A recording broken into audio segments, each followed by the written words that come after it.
You're watching Global News Morning.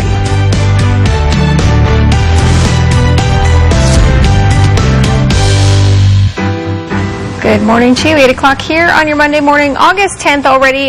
Coming up later this hour, we are talking to dietitian Andrea Holwegner because she's going to walk us through her thoughts on the new obesity guidelines for Canada, why it's a different way of thinking, and her thoughts on if that's a good approach or not.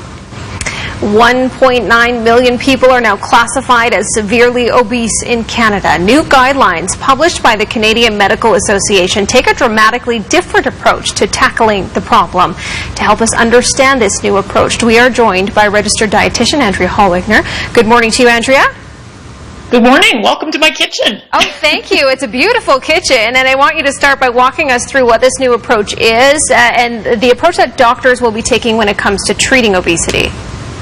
Well, one of the great things about the new obesity guidelines that have come out is the first thing is it's calling on physicians and medical care workers to actually ask for permission to talk to people about the different options available when managing obesity. And the other big thing to know is that we're really not focusing on just weight loss for the sake of weight loss. It's really a shift and a focus on health outcomes, because we know that, hey, there's a whole bunch of things going on when we're treating obesity, and it's too simplified to really look at things just from a pure weight loss perspective. We want to look at people very individualized. And this is probably a good step forward then in your eyes and many others. Let's talk about some of the myths when it comes to losing weight, because there are a few of those out there.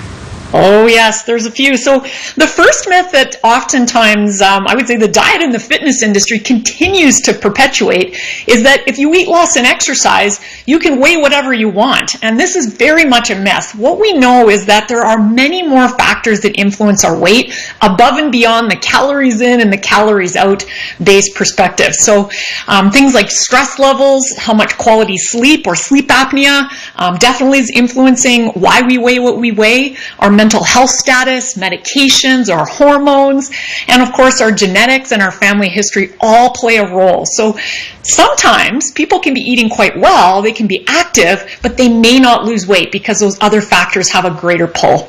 And let's talk about what is meant by your best weight and why the shift away from the body mass index. Yes, we're so happy to see that this has become mainstream knowledge now, because we've been talking about this in our dietitian practice for years. And so the body mass index really correlated height and weight and put people into sort of risk zones. And we know that, again, there are so many other factors influencing weight. And so what we're really looking at when we're helping people around the topic of weight management and obesity management is your personal best weight. And your personal best weight is really when you are eating healthfully, when you are maintaining a reasonable level of exercise, not some extreme approach to fitness, but a reasonable good quality level.